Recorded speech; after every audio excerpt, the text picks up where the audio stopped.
श्री सीताराम। वैशाख माह के कृष्ण पक्ष की एकादशी तिथि को महाप्रभु श्री वल्लभाचार्य जी का प्रादुर्भाव हुआ था। वैसे तो कहने और सुनने बैठे तो महाप्रभु का पावन चरित्र अथाह है, फिर भी मैं अपनी निम्न प्रयास और बुद्धि द्वारा आपको संक्षिप्त में कहता हूँ। छत्तीसगढ़ के रायपुर नगर के पास 1479 में चंपारण्य में महाप्रभु का जन्म हुआ था।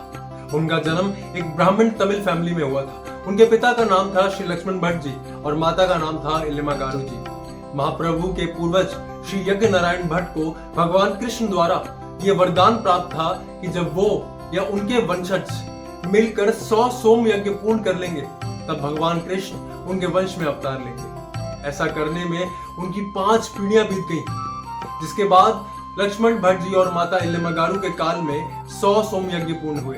तब महाप्रभु के बड़े भाई और उनकी 2 बड़ी बहनों के बाद महाप्रभु का जन्म हुआ।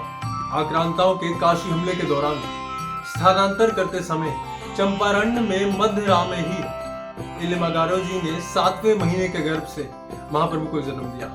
पहले तो महाप्रभु में जीवन के कोई लक्षण ना दिखने पर उन्होंने उन्हें एक शमी के वृक्ष के नीचे रख दिया और वहां से लौट आए।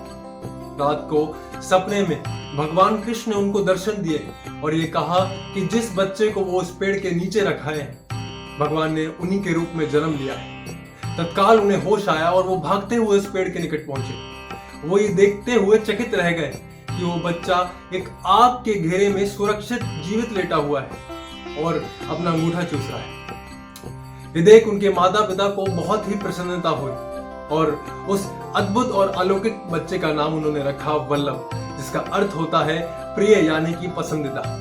आगे चल के वो एक महान संत, तत्वज्ञानी, आचार्य और विद्वान बने।